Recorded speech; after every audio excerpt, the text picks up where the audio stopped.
to be here. It's been a blessing already. I must have, maybe I have Joe's email address wrong, because I thought maybe I'd sent you an email with all the information, so it's maybe my mistake. I'll need to get with him later, but so I'll give you your sermon title is blank in your bulletin. So I'll give you the sermon title, and you can think about it and wonder about it, how I'm going to correlate it through the message.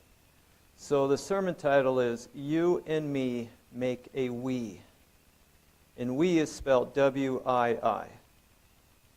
And for those of you that might recognize W-I-I, it's an electronic game console. But I'll leave it at that. So you and me make a we.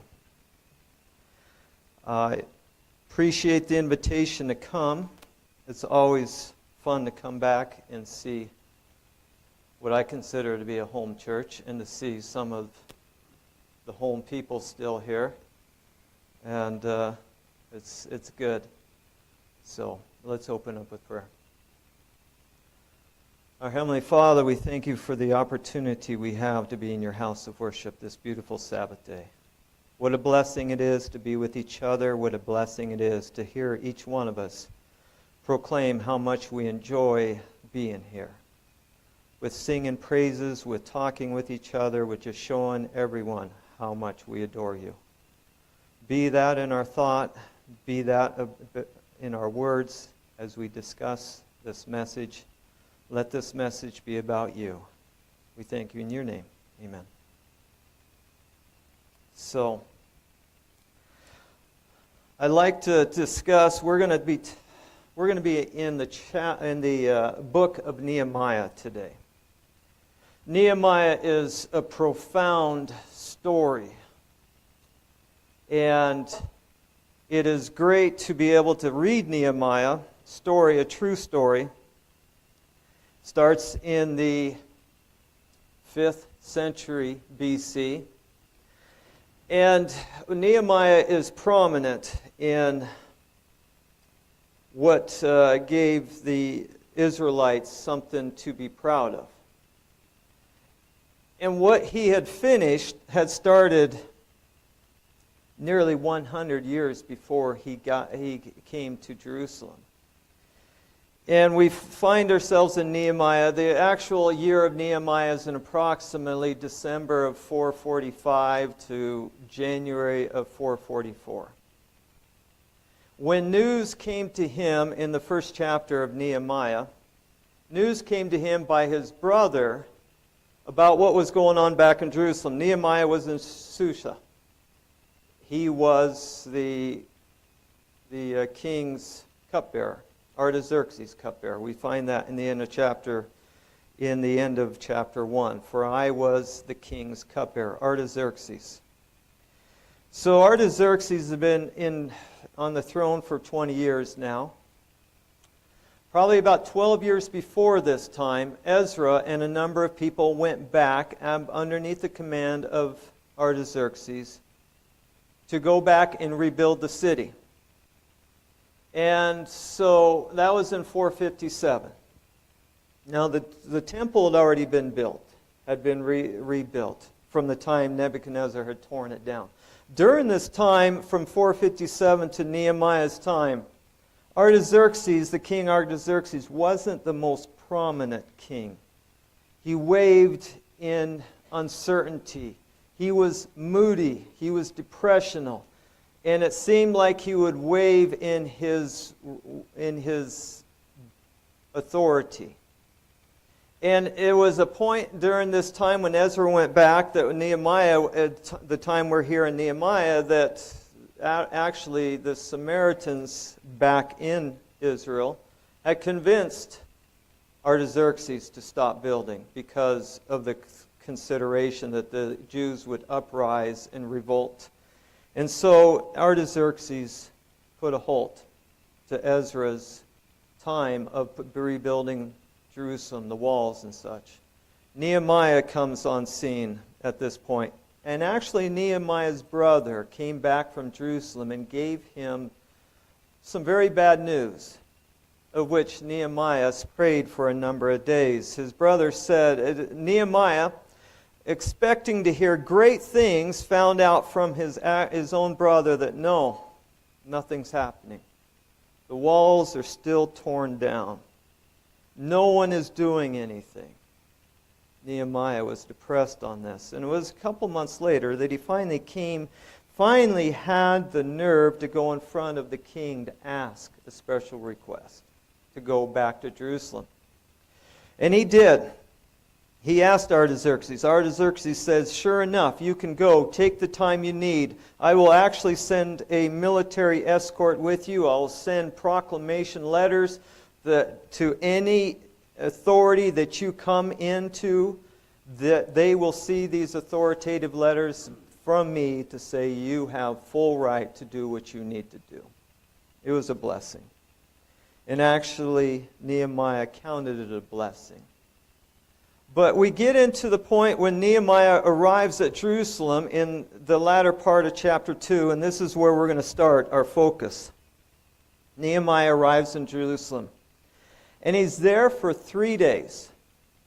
Now, he has not seen all these people that are in Jerusalem for a minimum of 12 years, and some even longer than that. So there was a great reuniting with maybe family and friends that he had not seen for a long time. And maybe this time of meeting people and greeting people and talking to people took 3 days before he ventured out underneath the darkness of night. And maybe the 3 days he waited for the most fullest moon. We don't know why. It took 3 days that he decided to take only a few men, maybe some that had traveled with him, maybe it was some of his family that he could depend on, but he went out secretly and without telling anybody what he was doing, and he went out that night. Maybe it was the full moon night, and he was able, because at one point it says he went up on top of a mountain and looked down onto Jerusalem and seen what still was needing to be done, the walls. Now, Ezra had done some rebuilding the walls, but the Samaritans in this time, in the last 10, 12 years, had come in and they had torn down some. It wasn't necessarily that this was still what was left over from what Nebuchadnezzar torn down, because the Samaritans had come in and to make a disadvantage to the Jews, to try and disrupt their sequence of re-inhabiting this area. So he did. He went out that night, and you can only assume the sorrow that he had. He had expected great things to have happened. But yet when he got there, when he came to Jerusalem, he found out that no one was doing what was planned underneath Ezra's command so many years ago. No one was doing what everybody back in Persia had expected them to be doing to rebuild the walls. They had lost their desire, they had lost the ambition, and it was becoming, we'll get into later in the middle of Nehemiah, and we'll see how things had decayed, where people were starting to take advantage of each other economically. And we'll see how this reuniting in under one goal and one ambition to rebuild, to re-inhabit, had just fallen away. And we look at what Nehemiah brought as far as being able to start this work again. What did it take from Nehemiah? Do we just say he was a great leader? Well, if he was such a great leader, why wouldn't he have been higher up in the Persian government rather than just being the king's cupbearer? And we all know what the cupbearer is. It's the individual that tastes the wine or tastes the food before it's passed over to the king. If you die within a short period of time, we know that the food is tainted with poison or the drink is tainted with poison. So, yeah, it's a risky job. But yet, was he such a great leader that he rose to that position. And so it makes you wonder, what happened and what was it that brought Nehemiah the ability to start rebuilding this wall? We get down into later part of Nehemiah chapter 2. Verse 17, "Then I said to them, you see the distress that we are in, how Jerusalem lies waste and its gates are burned with fire. Come, let us build the wall of Jerusalem, that we may no longer be a reproach, a cause of shame. Come, let us rebuild the wall." Do you see how the walls lie in waste and how the gates are burned, still burned with fire? They're sitting out there, they're just rubble. How long shall we be a cause of shame in our community? Then he says, "And I told them of the hand of my God which had been good upon me, and also the king's words that he had spoken to me. I told them how good our God truly is." Now these were God-fearing people, they were Jews. But yet what was it that Nehemiah was able to speak to them that we see here immediately? So they said, "Let us rise up and build." Now, they had rose up before to try to build, and they had made that a foolish notion, because now they had all stopped that ambition, and they had come to the conclusion that they were just going to live in this, as Nehemiah said, a cause of shame, a reproach in the community. "Let us rise up," they said. Then they set their hands to do this great work, to finish building the wall. Now, what had happened to these people over the last 10 years that they had stopped building the wall? Now, circumstances had come in. The Samaritans did come in. They tore down some of the walls. They burned some of the gates. They caused confusion. They caused stress. But yet, what happened to these inhabitants of Jerusalem that they didn't try to rebound, they didn't try to continue forward? It seems as how they lost the interest, and they started to devote time upon their own selfish desires.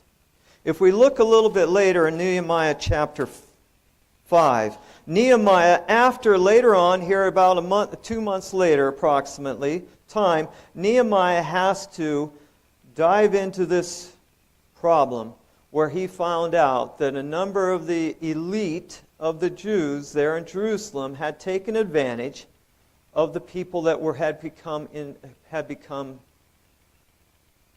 problems with poverty because of famine, because they had to buy food, because they had to make a living. And so they found that the families had sold their sons and daughters into slavery. They found that they had sold their possessions. They had mortgaged properties. And who were the benefits of it? The benefiters of it? It was the elite, the Jews, the elite Jews in Jerusalem. So we find that the people had lost their ambition to try to build the wall, and then they started to devote their time and effort of thinking of their own needs. They had become individualistic. And we see that even in today's world. How when we come under circumstances that we don't know how to alleviate, we start to think of our own selfish desires and how we want to try to resolve things or how we want to live. We think about how social media was developed 30 years ago. These electronic social media was developed in order to try to create us to come together. But yet it draws us apart because we can find our own things we want to look at on social media. We can find the things on social media that entices me particularly. It might not be of anything that you're care of, but at least I can find it, and it separates me from the rest of everybody else. Television has taken away community involvement because everybody sits at home in the evening and wants to watch TV, and no longer will they go out and support some community activity because we have come to our own selfish desires not to be involved in anything outside, but yet seclude ourselves inside because everything inside we have inside our homes captivates us and prohibits us to join fellowship. Politics. Just recently on a news show in the morning, just in the last week and a half, a psychologist from Yale University, let me find this, psychologist from Yale University, because of politics, because of this recent situation says, this psychologist says, we all have the right and we should say, I have a problem with the way that you voted because it went against my very livelihood. And I'm not going to be around you this holiday. I need to take some space for myself. That's what the public is listening to because we have become so selfish in our own desires that we're willing to say, just because of what you did on paper, I don't want to be with you this holiday. Because we have become individualistic in our lives. So what is it that Nehemiah did to bring people together, to bring them away from their selfish and individualistic lifestyles and get them back together? Because as we go a little bit later in chapter 4, we see that the work starts. They went in with a full attitude to start, to build the walls. Let us put our hands together and let us rebuild the walls. So we built the wall, and the entire wall is joined together. This is verse 6, chapter 4. The entire wall is joined up together, half of its height. For the people had a mind to work. Wow, something's changed in these people. Something's changed. And what was it that Nehemiah might have done? Still, is he that great a leader?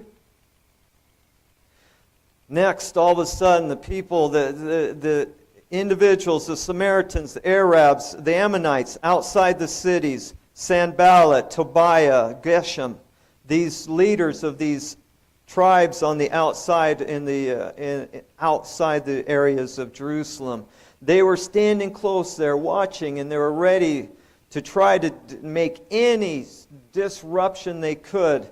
And then it says in verse 8, and all of them conspired together to come and attack Jerusalem and create confusion. Nevertheless, we made our prayer to our God, and because of them we set a watch against them day and night. Then Judah said, the strength of the laborers is failing, and there is so much rubbish that we are not able to build the wall. And our adversaries say, they will neither know nor see anything till we come into their midst and kill them and cause the great work. There are rumors that people were going that the armies of Sanballat and Tobiah and Geshem were going to come, never knowing when they were going to come. Finally, Nehemiah, verse 13, therefore I positioned men behind the lower parts of the wall at the openings.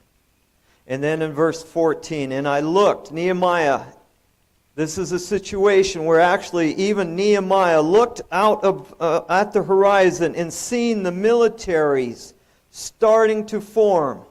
They were grouping up, and it looked like an imminent attack was going to happen. Because he says, I looked and arose and said to the nobles, to the leaders, and to the rest of the people, do not be afraid of them. Remember the Lord great and awesome. Again, they're being subjected to ridicule, to criticism, to rumors, to just anguish of believing they can't get this done, and now the military is outside the walls ready as if they are going to come. What is going on? How is Nehemiah making this happen? In verse 20, We see, therefore, wherever you hear the sound of the trumpet, rally to us there. Our God will fight for us. There are times where it feels like there is separation between us, but yet as long as we are together, and that's what Nehemiah did. He brought this group of people together.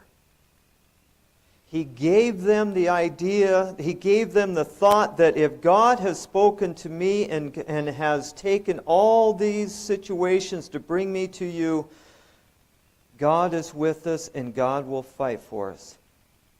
But yet it took something more for these people to come together.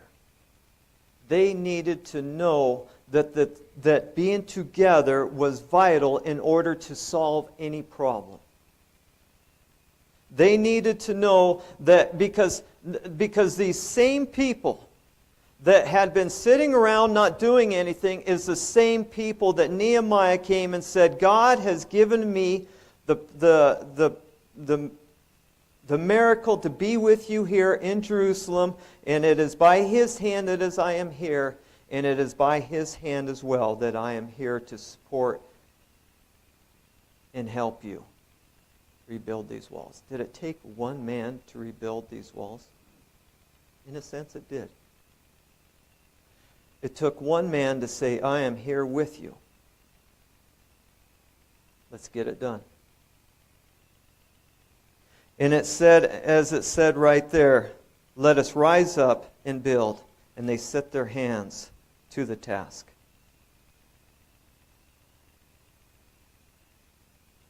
There are times where we feel like we're under so much pressure and we don't know where the end is or how to resolve it. There are so many times, and that's what happened with these individuals previous to Nehemiah coming to Jerusalem. They felt like there is just no way they're going to get anything done. And so it seems like when we become complacent, and it seems like when we decide, well, things are too tough, I'm just going to worry about myself and monitor my own self. And then it seems like when we do that, we turn our focus away from each other and we just center it upon ourselves. In Hebrews chapter 4, it says, exhort one another, lift each other up each day, while yet it is still today, unless you fall into victim of sin. It means that lift each other up, come together, give encouragement and encourage each other every single day while the day is still here, because if we don't, we lose that momentum and we lose our focus and we become complacent and we only start worrying about ourselves, and then it says, now you're the victim of sin creeping in. Somehow, it has to be cohesiveness. Because individualism is not going to work. Because it's shown right here in the latter part of Ezra, in the beginning of Nehemiah, that it took one man to come to Jerusalem to say, we can do it. And they all, you can only imagine, they all blinked. He didn't bring machinery. He didn't bring an army. He only brought himself. And they said, with this much enthusiasm and this much ambition, let's get it done. And then 52 days later, we look around, and there is an amazing thing. We look around and we see sometimes this cohesiveness starts to pull away. But Nehemiah said himself, I will set guards there. When you hear the trumpet, know to come together. In 1 Peter chapter 5.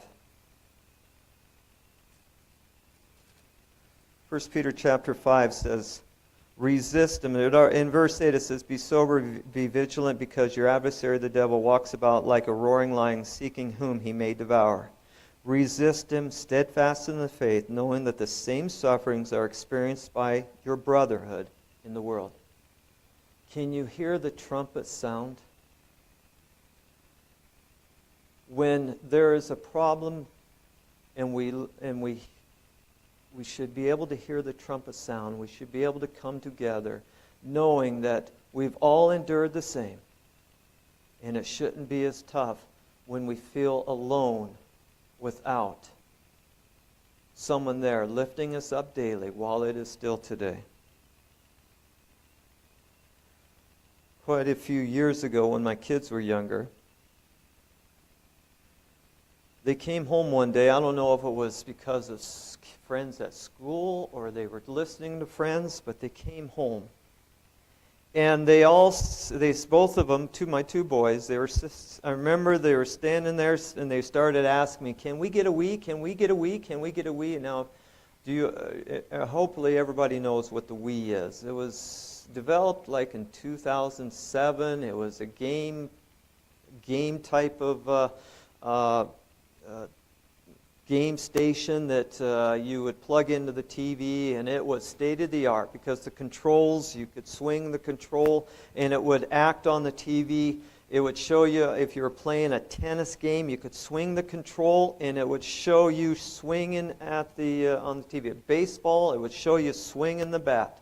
If you'd swing it slow, it would go slow. So it was state-of-the-art. It was just, everybody wanted the Wii. Well, my two boys wanted the Wii.